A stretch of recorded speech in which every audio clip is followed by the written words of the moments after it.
Welcome to the Leap Health in the Workplace podcast. Leap Health empowers individuals and organisations to improve both their physical and mental health. In this podcast, we explore innovative, bespoke, proven health solutions that will improve your personal and professional productivity and happiness. I'm Anna Reddy. Let's get ready to make small steps to Leap Health. Okay, so welcome to the podcast today. I am really excited to be welcoming Dan Barritt, who's had an amazing career in the World Rally Championship arena. So Daniel has been a co-driver for 20 years, and for 15 of those years has been at the highest level, and this including rallying for several car companies. He was actually at the peak of his career in the top handful of co-drivers in the world. So we're super lucky to have Dan on the podcast today. Welcome to the show today, Daniel. Thank you very much. Now, I know you did send me over a list of your times and things to analyse. I'm going to be totally honest now. I don't understand rallying times and things like that. So I'm going to leave this to you. I'm going to let you introduce yourself a little bit more to our listeners as to who you are, what's made Dan Barritt he is today, from that lad from Burnley, and tell us a bit more about some of those highlights in the times as well. Yeah, I'm Dan Barritt. I started co-driving in rallying basically over 20 years ago now. It was my father and grandfather were into motorsport, a few generations ago. My dad basically got me into the sport just as a pure hobby when I was a kid. And the agreement that I had with my dad was that I would do a rally with him when I was 16, which is the legal age you can compete. So I did that and enjoyed it, and really just I was working full time when I left school, and just from there I started to like progress a little bit, just sort of like local motorsport, then moving on to a bit of national sort of motorsport scene. But I was still very young, and then I was fortunate enough where I guess I must have been pretty okay at the job by that point, and I got an opportunity when I was still pretty young, probably about 21, to move forward with like a guy that was fairly renowned at the time as being, an international driver, and I ended up going to America in, the early 2000s to do a championship season over there. And really from there, it just snowballed. It was only really a hobby in the beginning that ended up turning into a full-time occupation for almost 20 years. So I've been very lucky that it ended up going in that direction, but that was never really the plan. And over the course of time, I traveled the world for 20 years and won many rallies and built those way up all the way to the highest level WRC in the sport, and competed against the guys that are currently winning the world championship now, and in previous generations, people that have won the championship then. So, we're in direct competition for overall victories in the world championship, I guess. So that's really where I got to in the sport. Amazing, incredible journey. And as you said, something that maybe you could have only imagined when you were younger, but incredible how you can get to such a level. So in terms of, like, you've mentioned a few highlights along the way, what's been your number one ultimate your achievement within your career? Well, I think there's been many achievements that I think I've only looked back on now since my career sort of like starting to slow down. Obviously getting the first sort of professional contract as a professional co-driver, that's a big achievement, because you work for many years, giving up lots of time. You don't earn money, etc. You've got to make a lot of sacrifices for yourself and your family to get to that level. So then to get the first professional contract where you're actually getting paid to do it for a job was a big achievement. But I'd say ultimately probably the biggest single achievement would be I actually won the round of the World Rally Championship in the UK in 2017, which, being a Brit, doing the home rally of the WRC and actually managing to get overall victory on there, many people never would achieve a victory in a World Championship event. So that for sure stands out as being the highlight. And unfortunately, I never went on to win any more, but, any kind of event win like that is always going to be special. I think that's a good high to end on, isn't it? Something like that, definitely. And yeah, as you just said then, sometimes it's when you slow down and reflect on things that you realise what your actual achievements were. You said a phrase just before we started the podcast. What was that phrase Yeah, that you said? the older I get, the faster I was, and it's a bit of a Yeah, thing that we used to say amongst friends. You know, as you get older, you tend to reflect back on your successes more than you do when you're actually in the midst of doing it. I think what happened to me, which I'm sure happens to many people in many different ways of life, is you're constantly in that cycle of going through rally, next rally, home rally, and all of a sudden 10 years has passed you by and you've had success, but you don't have time to enjoy it. And it's yeah, only now that I've kind of stopped that I really look back and go, okay, you know, that was actually pretty good. yeah. And it's important to take that time to reflect, isn't it? Because often we're always looking for the next thing and thinking, right, what can we do next? But actually, if we don't reflect on those experiences, absorb those experiences, it doesn't give us the confidence to believe we can achieve the next thing Yeah, either. no, exactly, and I think that's been important for me since my rallying career sort of like slowed down a bit. I had to remind myself that, you know, I've had to sort of reinvent myself a little bit in life over the last sort of 2 to 3 years, and I've kind of had to remind myself that, you know, I have been successful and there's a reason for that success. So, you know, I can use a lot of the traits that I learned that maybe took for granted to move forward and, you know, be successful in something else. Yeah, and what a good thing to do when you're back in that stage of maybe investing in yourself as well, developing, is reflecting on those Mm. experiences. Yeah, Is no, important. definitely, definitely. So we've kind of jumped straight into this, but I just want to take a step back now because there'll be some people listening here thinking, what is a co-driver? So we know that there's a driver that drives a car, but what exactly does the co-driver do? So tell us a bit more. Sell the role of the co-driver to us, Dan. Well, I'd say the co-driver really, if I'm selling it, the co-driver is the crazy one. So the co-driver will be the one that obviously sits in the passenger seat. The type of rallies that I was doing, and there is slightly different types of rallies, but the types of rallies that I was doing were basically based on pace notes, which is a set of instructions between the driver and the co-driver. The co-driver reads each individual corner that's coming up at a set time to enable the driver to know exactly which way the road's going to go and when he has to slow down, and also when he can go fast. So that would be like the primary job within the car. That's the bit that I'd say the real skill element is. But there's also a lot more to it than that. You know, you've got to navigate the guy between A and B. You have a set time schedule that you have to comply with within the day, checkpoints that you have to check into at set times, etc., etc. So there's many roles, and really as you get higher up with the level of driver, you almost become a babysitter's the wrong word, but you know you have to manage them, manage their schedule, what they're actually going to do, manage them mentally a bit as well, you know, because high level competition can be tough. You know, it doesn't always go your way. So you need to be that person that the driver can rely on at times to just, you know, point in the right direction when things are not going well. What I'm hearing is a lot of organisational, a lot of precision, and a Yeah, lot yeah, of getting things off to a T. yeah, exactly. You know, repetition was a big thing, and you know, being very efficient with time management throughout. Like you know, we'd go away to a rally in a foreign country, and you go away for 8-9 days.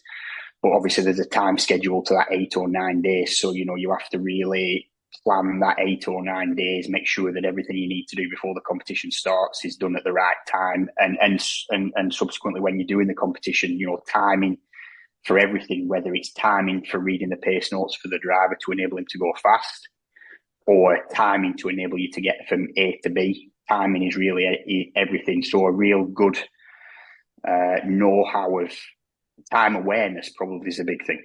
Yeah.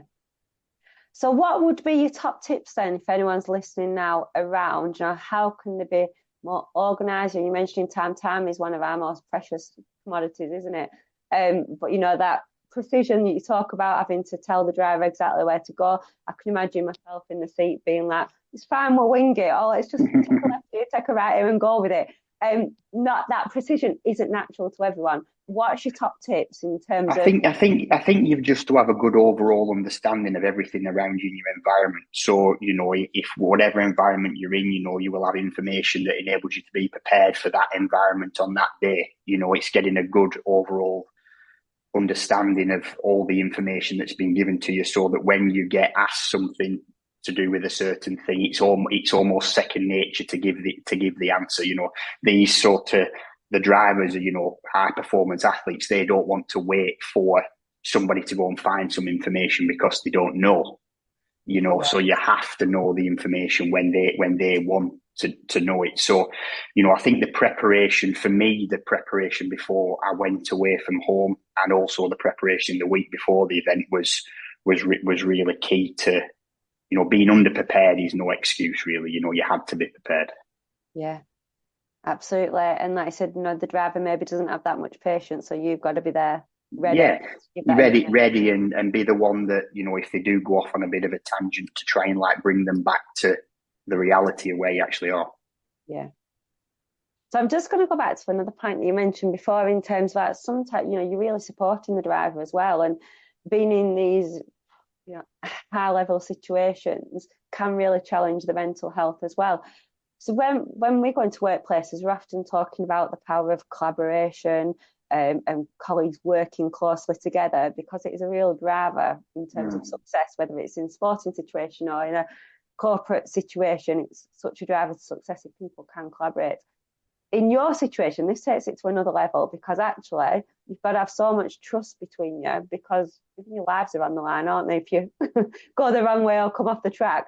And how do you really build up that trust and connection? And particularly, you're not always, you've sometimes got language barriers as well, haven't you? So yeah, it's really challenging. Yeah, no, it is challenging, but you're right. The trust, that you basically got both of your lives in each other's hands, if you know what I mean. If I made a mistake or the driver makes a mistake, then the consequences are quite big. So, so trust between the two people is paramount, and that doesn't happen overnight. But I think you've got to have a strong relationship inside the car. You don't necessarily have to have a strong personal relationship, in terms of, you don't have to be best friends, but you have to have an understanding of, the common goal and what you're both trying to achieve. And, you really both have to be on the same page. If one of you was, let's say, not as ambitious as the other, then it wouldn't necessarily work. You have to commit to the level of, the level that the driver wants to be at, and vice versa. So I think, without trust in our sort of situation, things would never work. How do you build that trust? I think it's just time together, procedures that you have in place, skills that you both have, that, once you get let's say, a good result, or things start to go well, that trust and confidence and etc. just increases. So over time, that relationship just naturally becomes stronger and more efficient and effective in a performance environment. Interesting. So all these things that we can take back to any area of work in terms of building collaboration. This is coming from Dan Barritt, who has to trust his driver that much, because his life is in their hands. So, time together, making sure you've got clear procedures. Clarity is often the key to good collaboration. Making sure you've got the skills so that people believe in you, that you can achieve it. And then that's when you get the results. And the more you get the results, the bigger the confidence between you grows, and that collaboration. Does that sound? Yeah. Exactly. Right? Yeah. No, exactly. That's exactly it. So diversifying, we'll touch a little bit on mental health then, but how do you think as a whole the motorsport industry can challenge your health? There's probably a few different elements where it... Yeah, well, physically, if you do what I did, physically it can be very demanding. So physically it can be demanding. You had to, you had for what I did, you had to be at a reasonable level of fitness. It was hard on the body. So there's challenges that that are occurring in your life that are not just when you're away. Doing the events, you often carry small injuries and things, which obviously have an impact on your life away from the car, let's say. So you had to, you've got all that to manage in your time at home. The travel is a big thing as well for people that, travelled a lot, to find that balance between, work-life balance. It's the same as everybody. It's just maybe slightly more extreme in some situations because you're away for such long periods of time during the year. So, yeah, there was quite big impacts probably that it does have, but I think you can, over time, you find ways of managing those yourself, and whatever suits you. What suits one person's not necessarily right for somebody else. So certainly it's really individual, isn't it? And that's probably something that people don't appreciate, is that the injuries that can happen during the sport and then that recovery time after, which probably not just impacts your physical health but your mental health as well if you're trying to recover from things. Now, you mentioned that being away from home as well. We're all creatures of habit, and we quite like a bit of certainty in our life. That's sometimes where we can feel a bit uncomfortable if things are out of our control. Obviously, working in all different areas of the world and in different time zones and things like that, how would you manage that in terms of keeping healthy and looking after yourself? I think you just always just try, as time moved on and processes became better and people that I work with were sort of higher level. We had ways to try and get over jet lag easier. As times moved on, there's applications now available that you can like time shift. So if you're going into different time zones, you can plan before you travel away, try and adjust the sleep pattern in the UK before you leave. Things like that. Obviously diet when I used to be away is, very important. We're working, for 15, 16-hour days, and there's no set structure for meal time. So latterly, we had a dietitian and, chefs and things like that made, food that gave us what we needed to compete. It might sound that you're sitting down in a rally car and you're not really doing much, but you're working in temperatures inside the car in the summer in Europe can be 55 degrees inside the cockpit, and you've got all the safety equipment on. So, it does take its toll. So looking after yourself before the event, during the week of the event, and even after is you have to do that when you're doing a schedule of 12 months competition. Yeah, and I guess having those dietitians and people who can just prepare your meals takes that thinking away from it, so that you're not having to focus on that. Yeah, no, exactly. You have no issues with when to eat or how to eat.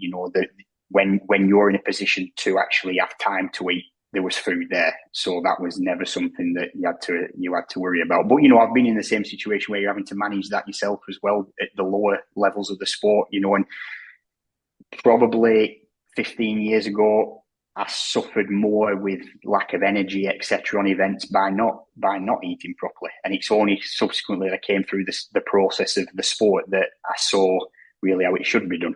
But at the beginning, there was no real education for us to say that you should be doing this or you shouldn't be doing this.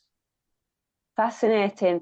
This actually came up on a podcast that I did a couple of months ago with the fitness director from Women's Health magazine. And we were saying there that there's probably a bigger group of people that are at risk, that are at a high level in sport, but not necessarily pro, because they don't get that education and those interventions around overtraining and managing your energy, like you said. Yeah, no, exactly. And on that note, really, the awareness in our sport for injury prevention was not there 20 years ago. So I probably have a lot of niggles now in my body that if I'd have started the sport now, I probably wouldn't have. I competed for a long time doing things that I probably shouldn't have been doing, and then subsequently got injuries now. But I think, having that awareness is very, very important for any young person starting out in any sport. Yeah. And I think it's that awareness and how things change over time. So it's maybe empowering people to feel comfortable to say no to some things that they realise are not right for them, but just because it's not the norm yet in that industry, it probably is going to be the norm in 10 to 20 years' time. Yeah, exactly. It's having those brave, honest conversations so that you really can protect your health. Yeah. So we're talking now about we're talking then different about the younger generation. What would be your advice, as a parent yourself, what would be your advice in terms of someone entering a professional sporting career? Yeah, any whatever sport it might be. I think the main thing is when you're young, and I see this now in rallying as I've kind of come towards the end of the career. People are so eager to be professional and make that step to professional sport. I think I would primarily say in the beginning, enjoy the sport that you fell in love with for what it is. Enjoy playing football, enjoy playing cricket, enjoy going rallying. And if you're good enough, you will succeed. Don't try and force the issue, let's say, to try and do something. I think the sport will find you if you're good enough. Yeah. So really, really enjoy what enjoy you're it and yeah. enjoy it, and don't overthink it. And football's a prime example of that. Kids should enjoy playing football, and if you're good enough, you will play football. Yeah. And if you're not good enough to be a professional footballer, just enjoy the sport for what it is. Yeah, and I think this is changing as well over time. This was interesting. So, when I took my daughter to her football school, they were saying that even though she was playing for, a well-established club, she could still play for a grassroots club as well. Whereas historically, they didn't let them do that, but they realised that so many kids were investing all the time, and missing out on social activities as well because they were so certain they were going to make it as a footballer that they'd missed out on all that fun in the grassroots clubs as well. So I think things are changing everywhere, aren't they? They are. For sure, you have to make sacrifices if you want. Having said what I've said, enjoy it. You still have to make sacrifices. To be the best or very good at a certain thing. You have to put the time commitment in to learn. So, but don't. What my point was is, don't overthink it. Enjoy it first and foremost. Yeah, absolutely.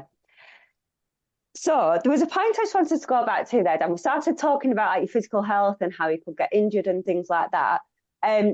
People probably think, well, you just sat in the seat of the car, so you don't need to be super physically fit for this. But actually, you do, don't you? So tell me a bit more about what you do to manage your physical health. Yeah, for sure. It's like I sort of touched on a few minutes ago that, I didn't know enough about the physical fitness side and the well-being when I was younger because that wasn't as readily available information, or I wasn't working with people that knew about things like that. So you do have to have as I've learned, especially as I've got older and I've carried those little niggles, you do have to have a good level of fitness, maintaining in my job, a strong back and a strong neck is the key, because you're getting bashed around and thumped around, and obviously you can have accidents as well, which increase the strain on those parts of the body. I would say as a core driver, you don't the massive physical fitness, ultimate athlete fitness. We don't have. We just all round generally fit enough people. We're not elite athletes, that's for sure. Drivers are different. The driver now, the elite level driver now, are elite athletes as well. A guy that I still work with, he would be as fit as any professional football. He's elite fitness. So, and that's for mental sharpness as much as anything, and obviously being able to go through 16, 17-hour days in massive temperatures. They need to still be as sharp at 8 o'clock at night as they are at 6 o'clock in the morning. So, they can't drop off the performance level at all. Otherwise, they lose time and somebody else wins and they don't. So, definitely, it really bridges that gap between physical and mental health, mental fitness, doesn't it? Really. So, being physically fit improves lots of areas in your brain, such as your creativity, concentration, and all these. Your resilience to. Exactly. They work hand in hand. Yeah, they work hand in hand. Yeah. Thank you. So we've kind of touched on a few points there around your mental, your physical health, highlights of your career, that collaboration and connection with colleagues. You've had so many highlights within your career. What does the future hold for Dan Barritt? The future, I'm in my 40s now, so the elite rallying career's kind of coming to an end. I actually suffered an injury a few years ago, really, which kind of not ended the career fully, but it sort of meant that I couldn't easily compete at the highest level. Because the sport moves on so fast. I had to have 6 months out with injury, and the driver that I was with got somebody else to fill that gap, and that's just the way of the world. And I think really at that point, after that 6 months out, the real drive to try and get back to the top again really wasn't there, like it would have been maybe in my 20s, in my 40s. It wasn't there. I'd got family and things and everything, so I wasn't just as driven. So I made a decision really just to step back a little bit. I still work now with one of the elite drivers, but not actually competing in the rallies with him. I like helping him in other areas of the role of rallying, basically. So I do that, and I still compete at a good level, a national level in the UK, a bit for fun and a bit for just to prove to myself that I can still do it, because I don't really want to stop. But I had to obviously accept that I couldn't compete at the highest level again. So that's kind of really where I'm at in life. How long I'll continue with the rallying as a job, let's say, I don't know. I'm enjoying my rallying at the moment as it is. I still get to travel, but I don't have to travel as much. So I've got a bit more of a home, work balance life now than I've ever had, really, which has been good. So I'm going to continue like this for a bit and just see what transpires. Brilliant. And I guess when you've had the career that you've had, then you can just take time to really enjoy life and slow down and reflect on all those successes. So before we close, I'd just like to say I'm hugely proud to say that Dan is actually my cousin.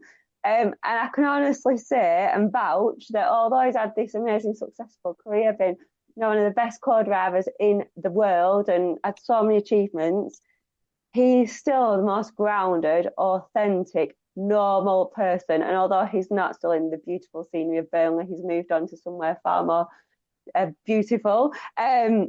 He's just down to earth, and this success has really not altered the person that he is, which makes him even more successful. And being cousins, we did share the same gran and grandpa, as we called them, and I just feel so fortunate. Dan is a lot more calm in the co-driver's seat than my granddad was when my grandma was driving. There was lots of foul language there and heated discussions. Daniel, it's been an absolute delight to speak together during this time and reflect on your career and share some of your top tips. I know this will be really, really valuable for lots of people. Is there anything you want to add before we close? Just really, just whatever you're doing, in your life, just enjoy it, strive for being better. But I would always say, just try and find that balance that, with work and family, etc. Because, you can't get that time back. I've been in a situation where I've been away for many, many months of the year, and okay, I've had some great times with family, etc. But I've also missed a lot. So, whatever you do in life, try and find a good balance of doing both. Not too much of one. Love it. You hit the nail on the head. Life's about a balance. Thank you.